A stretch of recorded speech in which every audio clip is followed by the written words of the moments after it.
বিসমিল্লাহির রহমানির রহিম। আসসালামু আলাইকুম। আজকে বহুল প্রতীক্ষিত একটা বৈঠকের আয়োজন হওয়াতে আমি খুবই আনন্দিত হলাম। বহুদিন ধরে এটার অপেক্ষা করছিলাম, দিন গুনছিলাম কবে আমরা বসব। বৈঠক শুরু করার আগে আমি যাদের কারণে আমরা আজকে এখানে সমবেত হয়েছি, যাদের আত্মত্যাগের মাধ্যমে আমরা আজকে এ পর্যন্ত পৌঁছতে পেরেছি, গণ অভ্যুত্থানের সেই শহীদ আত্মত্যাগকারী যারা, তাদেরকে আমরা স্মরণ, যারা গণ অভ্যুত্থানের যোদ্ধা, তাদের সবাইকে আমরা আজকে স্মরণ করে আমাদের এই অনুষ্ঠান শুরু করব। এটা খুব গুরুত্বপূর্ণ, কারণ এটা না হলে, এটা ধরো সে আত্মত্যাগ না হলে আমাদের মনে প্রশ্ন থাকলেও সেটার জবাব খোঁজার আমাদের কোনো সুযোগ থাকতো না। প্রশ্ন আমাদের মনে জল জলে পড়েছিল, বহু বছর ধরে ছিল, সুযোগ পাইনি। এই অসংখ্য ছাত্র জনতার ত্যাগের বিনিময়ে আমরা সেই সুযোগটা পেয়েছি। আমাদের প্রতিজ্ঞা হলো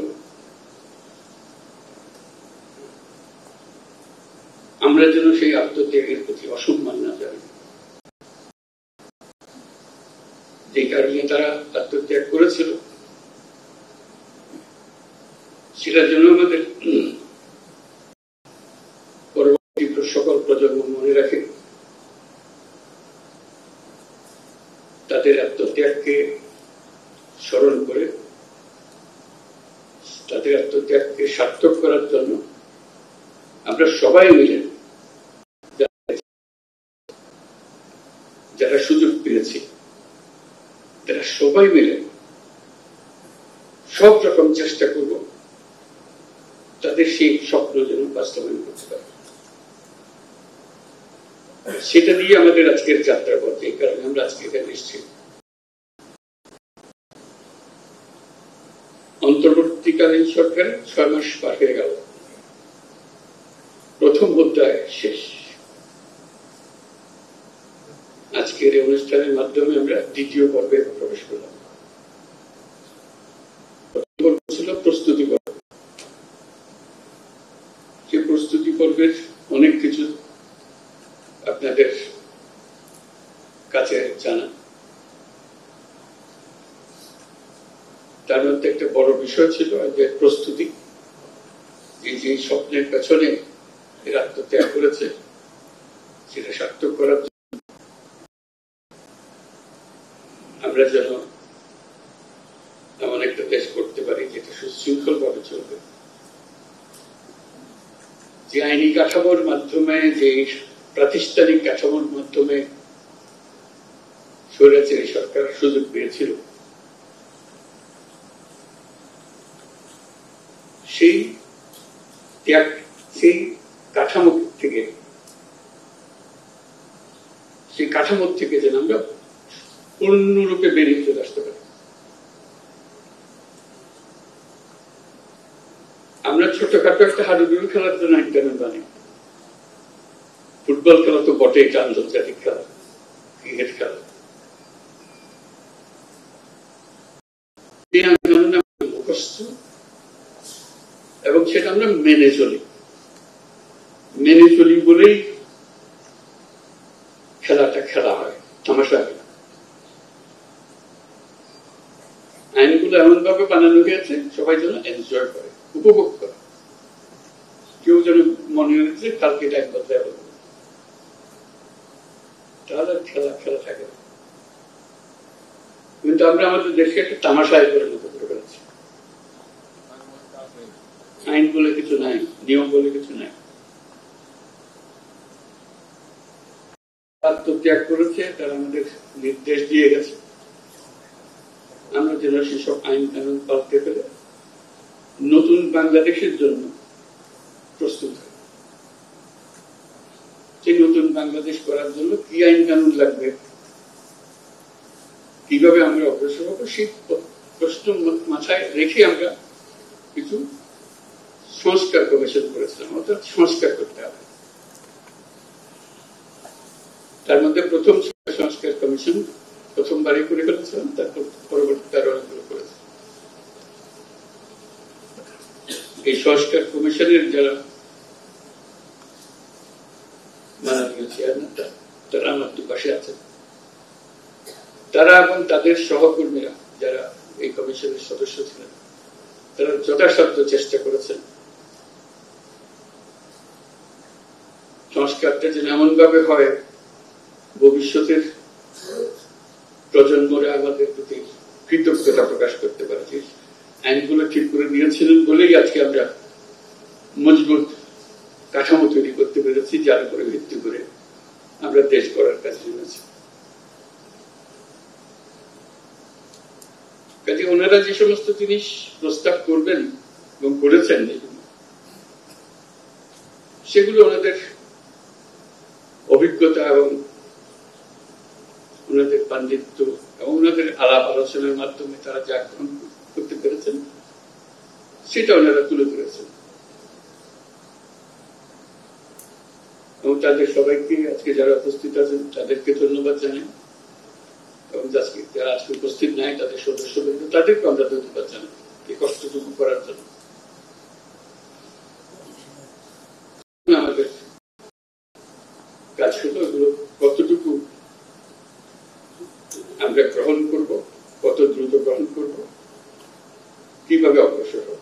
তো সেটা তো ওনাদের যে অভিজ্ঞতা তার উপরে ভিত্তি করে রচনা করা। এখন আপনাদের অভিজ্ঞতা এবং আপনারা যেহেতু জনগণের নেতা, রাজনৈতিক দলের নেতা, আপনাদেরকে প্রতিনিয়ত এই আইনগুলো, নিয়মগুলো, প্রতিষ্ঠানগুলোর সঙ্গে মোকাবেলা করতে হবে। সেই জন্য ওনাদের এগুলো আপনাদের সামনে দেওয়া হবে আজকে আলোচনা শুরু করার জন্য। আলোচনাটা একাডেমিক আলোচনা না, বাস্তব আলোচনা, যে কোনটা আমরা কাজে লাগাতে পারবো, কোনটা লাগবে, কোনটা লাগবে না, কিভাবে সংশোধন করলে ভালো হবে ইত্যাদি আলোচনা। ওই স্বপ্ন, যে স্বপ্ন আমরা এমন ভাবে মজবুত ভাবে আইনগুলো বানাবো যে সবাই মেনে চলবে, এবং মেনে চলার মাধ্যমে আমরা একটা সুন্দর সমাজ, সুন্দর রাষ্ট্র করতে পারবো। সে উদ্দেশ্যেই আজকে বসা, এবং কিভাবে এই আলাপটা চলবে, সংলাপটা চলবে সে সম্বন্ধে একটু ধারণা দেবেন প্রফেসর আলী রিয়াজ। এটাকে কেন্দ্র করে আমরা আরেকটা ছোট কমিশন করেছি এই 6 জনকে নিয়ে, এবং আমাকে শুধু তার মধ্যে ঢুকিয়ে ঐকমত্য প্রতিষ্ঠা কমিশন। একটা ঐক্যমত্য আনা, সবাইকে মিলিয়ে, কারো উপর চাপিয়ে দেওয়ার জন্য না। গুরুত্বটা আমরা সবাই বুঝি, এটা নিয়ে কাউকে কিছু বোঝাতে হবে, কিন্তু আমাদের তো গ্রহণ করতে হবে, কাজে লাগাতে হবে। এবং আজকের দিনটা একটা, যে দ্বিতীয় পর্বে শুরু করছি, একটা প্রচন্ড সুযোগ এই জন্যই যে আমরা এমন পর্যায়ে আছি এখন, আমাদের মধ্যে ঐক্যমত সৃষ্টি হলে আমরা সেগুলো কাজে লাগাতে পারি, এবং এবার কাজে লাগালে সেটা বংশ প্রজন্ম পরম্পরা সেটা চলতে থাকে, এবং একটা সুন্দর দেশ আমরা পাবো।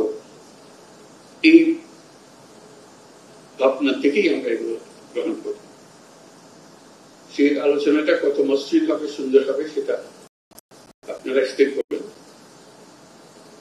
আমাদের পক্ষ থেকে আমরা সুপারিশগুলো আপনাদের কাছে নিয়ে এসেছি, এবং কমিশনের যারা সদস্য তারা আপনাদের সঙ্গে বসবে, জিনিসগুলো ব্যাখ্যা করেছেন, চাপিয়ে দেওয়ার জন্য না।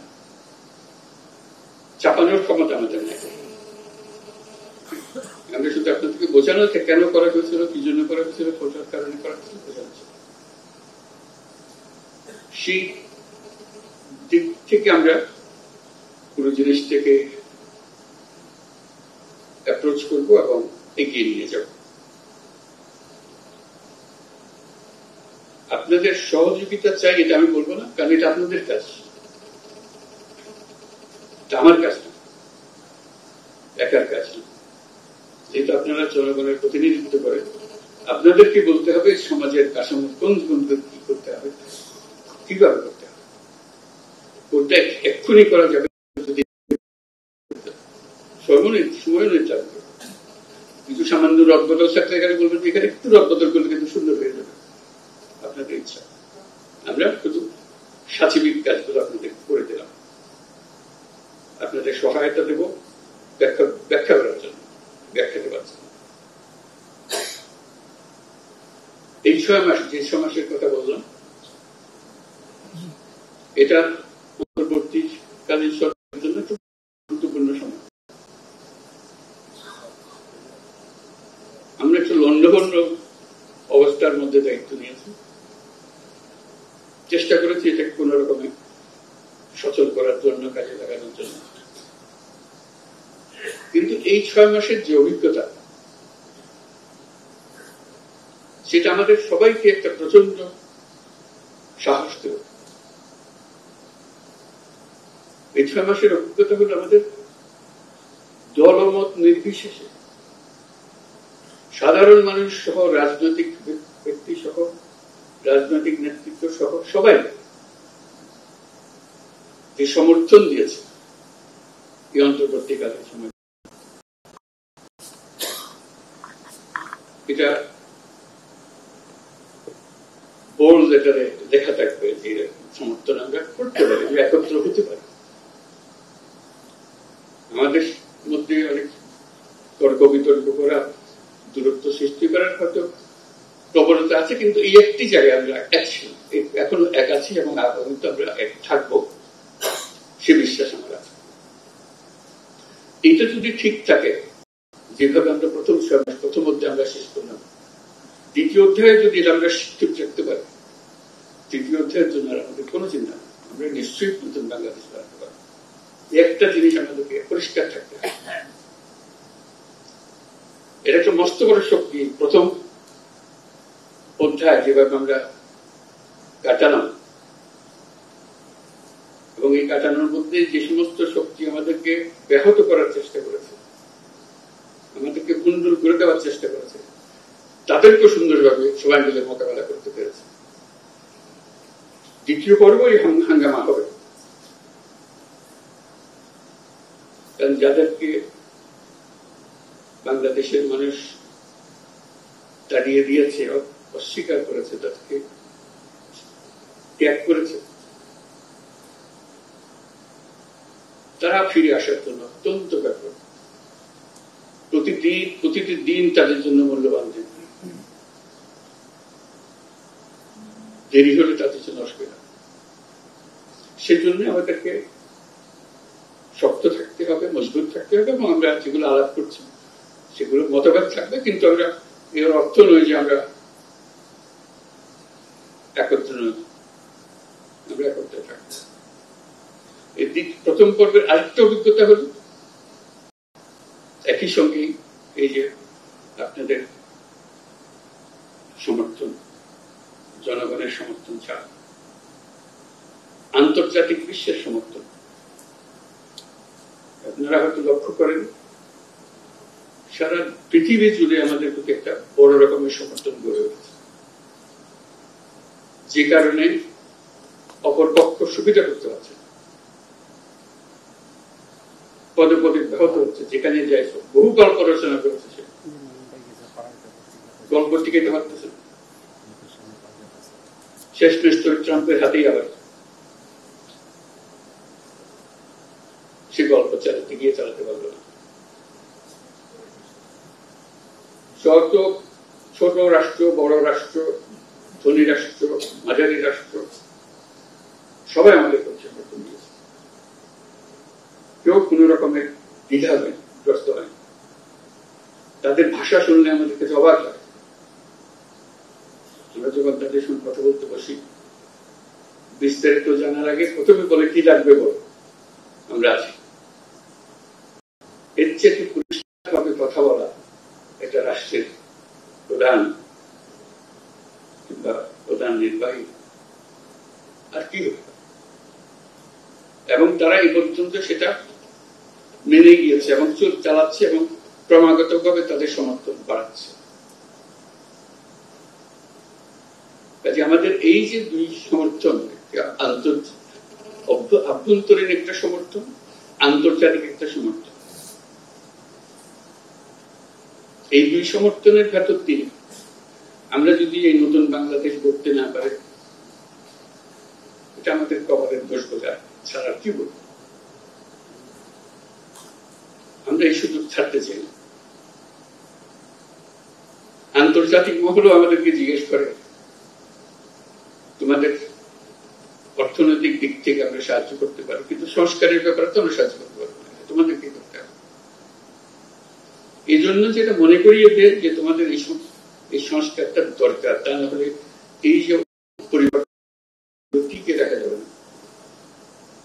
আবার কয়েকদিন পরে আরেক মহাক্ষমতার সাথে একজন একদিকে এগিয়ে যাবে, দণ্ডবন্ধ করে দেবে। আমাদের যতজন আন্তর্জাতিক মহলের সমর্থন এবং সহায়তা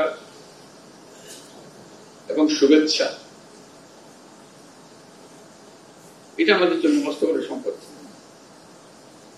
শুধু ভাবা জন্য যত রকমের সাহায্য লাগে, আমরা তাদেরকে বহু রকমের স্বপ্নের কথা বলেছি, এই করতে চাই, এই করতে চাই।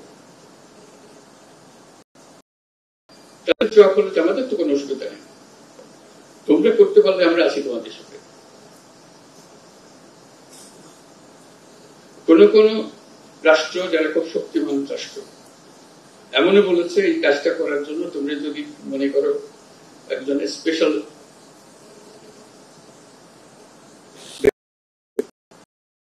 দেওয়া, যে আমাদের পক্ষ থেকে তোমাদের সঙ্গে যোগাযোগ রাখবে যাতে করে তোমাদের কোনো অসুবিধা না হয়। শুধু সমর্থন না, সমর্থনটা কাজে লাগানোর জন্য আয়োজনটা করে দিচ্ছে। কাজে এই প্রেক্ষিতে আমরা এই কাজে নামছি, দ্বিতীয় অধ্যায়ে নামছি। এটাতে আমাদের ব্যর্থ হবার কোন সুযোগ নেই, আমরা ব্যর্থ হতে চাই না। নানা জনের নানা মতামত থাকবে, তা তো বটে, শিল্পীয় তো সমাজ। এরা সমস্ত জিনিস বিবেচনা করে, দেশের অভিজ্ঞতা বিদেশের অভিজ্ঞতা বিবেচনা করে এটা সুপারিশ মালা তৈরি করে নিয়েছে। মূল্যবান সম্পদ, এই সম্পদ বাংলাদেশের ইতিহাসে রক্ষিত হবে, যেটা এই সুপারিশ করেছে। বাস্তবায়ন করব, তাদের জন্য আপনারা নির্দেশনা দেবেন যেগুলো করে এই ব্যাপারে সবাই মিলে। এতে একার বাংলাদেশ নয়, সবার জন্য। আপনারাও সবার সঙ্গে পরামর্শ করেন কোনটা খুঁজে ভালো। এই যে নীতিমালা আইন কানুন বানিয়ে দেবো ক্রিকেট খেলার মতো, একবার বানিয়ে দিলে এটা বকে চলতে থাকে। এটা একটা ট্রান্সপারেন্ট জিনিস হবে। খেলায় জিতলে কেউ সন্দেহ করবে না গোলমাল করে জিতিয়ে দিয়েছে, এটাকে সে সন্দেহ করবে না, এত ট্রান্সপারেন্ট, সবাই জানে খেলার নিয়ম। এখন যে খেলা চলতেছে এটা খেলা জিতলেও ঠিক মতো জিতলেও সন্দেহ লাগে, বুঝলে কিছু একটা কলকাঠি নেড়ি করেছে। এই কলকাঠি নাড়ার বিষয়টা আমাদের মনের মধ্যে খেতে গেছে। কলকাঠি ছাড়া যে একটা নিয়মে চলতে পারে দেশ, এটা আমরা ভুলে গেছি। আন্তর্জাতিক সমর্থনের কথা বললাম, আরেকটা সমর্থনের কথা বলি, না বলে পারছি না, এটা মনটা বড় হয়ে যায় এটা বলতে গিয়ে। এইসব সমর্থনের কথা বলি, জাতিসংঘের সমর্থন। আপনারা চিন্তা করেছেন যে রিপোর্টটা সালে প্রকাশিত করবে, human rights high commissioner for human rights, তাদের একটি রচনা, তাদের একটি প্রতিবেদন সারা পৃথিবী করতে দিয়েছে। এখন কারো বয়ান আর কেউ শুনবে না, ওইটাই ফাইনাল। আর কত সমর্থন চাই আমরা? একদম অক্ষরে অক্ষরে বলে দিয়েছে কোথায় কাকে মারছে, কিভাবে মারছে। এর থেকে বের হওয়ার তো কার কোনো উপায় নেই।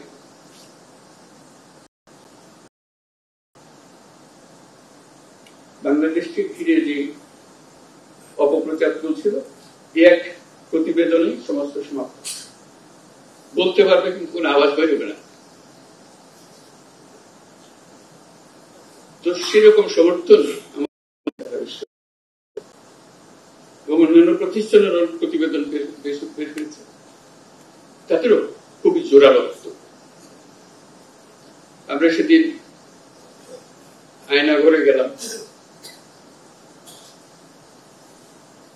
মানে মানুষ কত নির্মম হতে পারে, বিভৎস দৃশ্যের সৃষ্টি করতে পারে, নৃশংস করতে পারে, এর চাইতে বড় নমুনা পাওয়া যাবে। আমাদের শুধু দেখতে কষ্ট লেগেছে, যারা বছরের পর বছর সেখানে থেকেছে, আপনাদের বলতে আছে, তাদের কথা চিন্তা করুন। তাদের প্রতিটি বর্ণনা, তাদের প্রতিটি অভিজ্ঞতা এই গুম কমিশনের রিপোর্টের মধ্যে সব তুলে ধরা হয়েছে। পত্রিকায় প্রকাশিত হওয়ার পরে দেশের ভেতরে এবং আন্তর্জাতিকভাবে মানুষ প্রথম বুঝতে পারলো আমরা কিসের কথা বলছি।